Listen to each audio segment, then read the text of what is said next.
Present participles and past participles function in the same way, and I think maybe we can come up with a sentence here that will demonstrate both.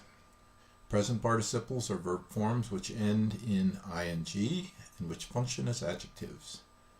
Past participles use verbs in their perfect form, ending in either ed, en, or t, and which function as adjectives. The running child explored the newly fallen snow.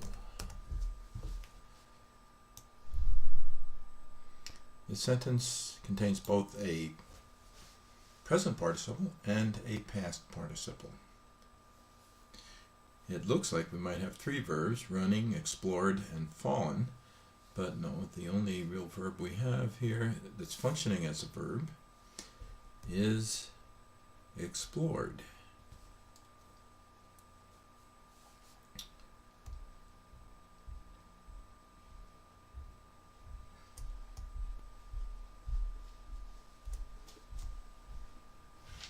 So we put the double underline to show that it's the predicate, and we ask ourselves who or what explored, and of course it's the child that explored, so the child is our subject, and of course our child is a person.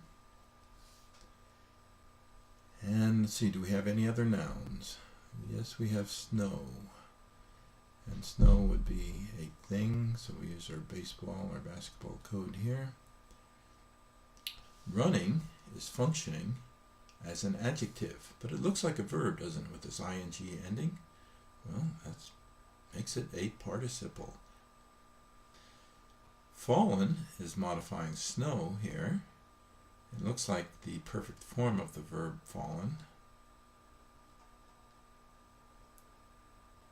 which is something that happened in the past. Also, it looks like a verb with an en ending and is modifying snow. Okay, then we also have a adverb here. The ly is part of the clue. Adverbs sometimes modify adjectives, so we have adv here.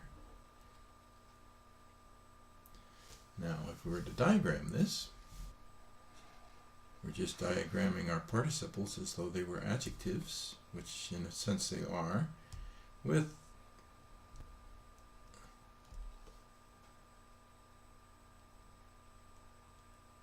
we have the direct object, in this case snow.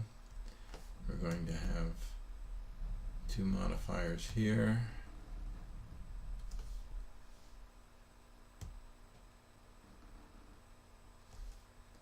And we're going to have fallen here. Notice and this will then be modified by newly. Okay, so let's see, what do we have here? We have our subject is child.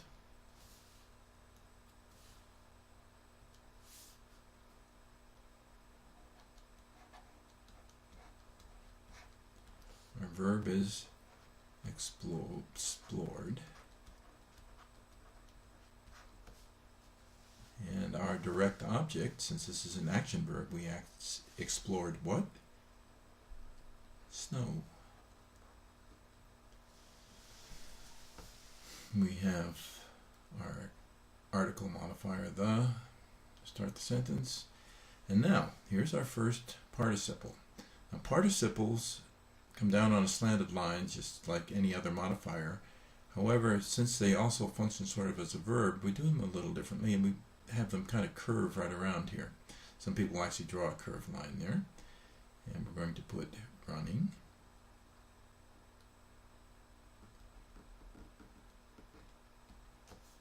That's the way we diagram a present participle. Over here we have a past participle, And we're going to do the same thing. We'll just kind of let it kind of fall into the little curved area there. And our adjective was newly, modifying fallen. And let's see, we also have another article here.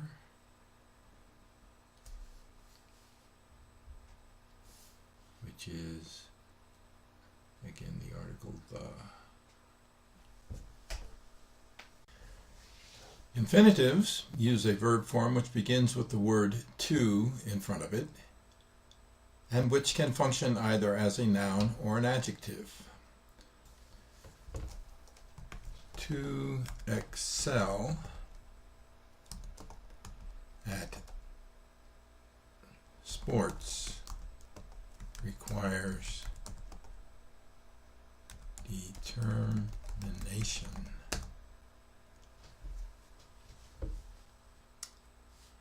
Looks like we have a verb here, right? To excel. But the verb, main verb in this sentence is requires.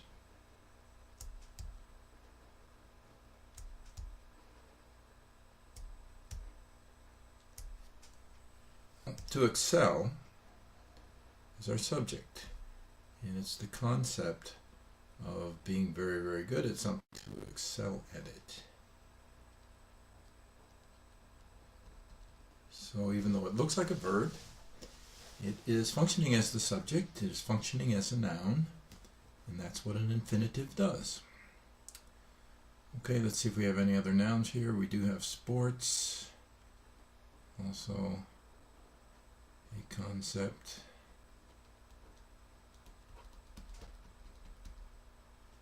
And it requires another concept,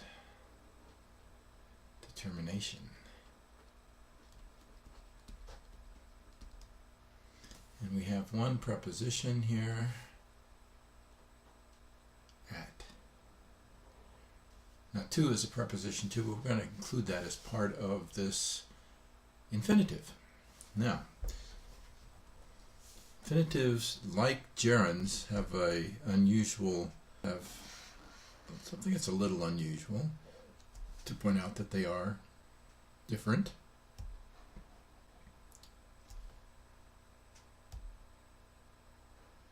Now we have our main verb is requires.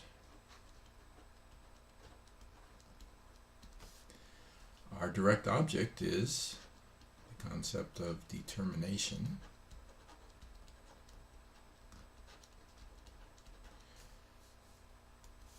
And here is what we do with infinitives. As we did with gerunds, we build this little platform here.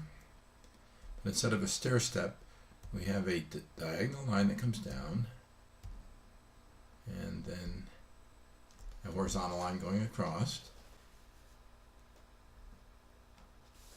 And we write our infinitive, which is functioning as a subject, as a noun, to excel here.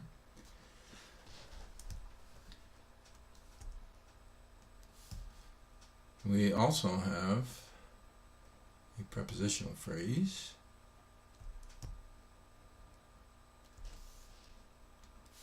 which is modifying to excel at sports. Are we excelling at? Now let's look at a sentence where the infinitive is being used as an adjective.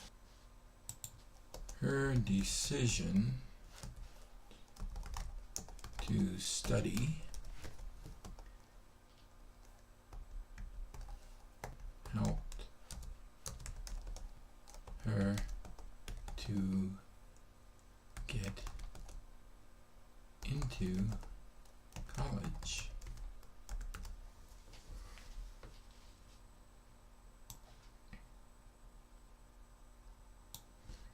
First, let's code this. Our main verb.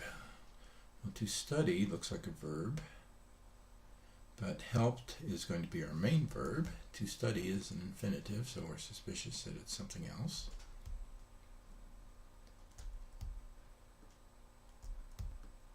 So double underline it to show its predicate and put our code for verb for action over the top of helped. Okay, now what or who helped? Well, it sounds like decision helped. So decision, again a concept. There's our little light bulb here.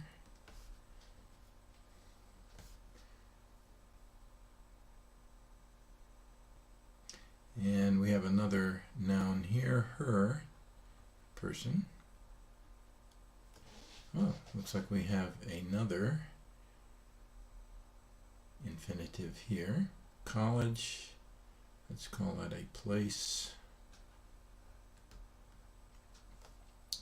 And we have two infinitives. Her decision, what was the decision? To study, is an infinitive, used as an adjective, and to get is being used. To get is being used as an adverb. Okay, then we have the preposition into.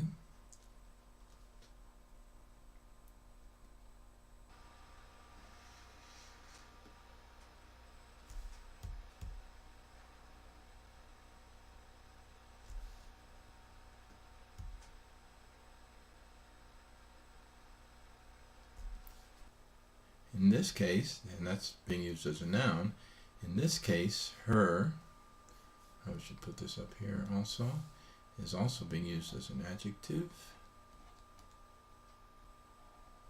Which decision? It's her decision. So we put it down here also. Her decision. Which decision? Here is where our infinitive is coming into play as an adjective. Her decision to study. Now, it looks like a prepositional phrase. The difference being, if this was a prepositional phrase, this would be a noun. In this case, it is a verb, and it's being used, this whole phrase now is being used to modify decision. We also have an infinitive, to get, functioning as an adverbial phrase.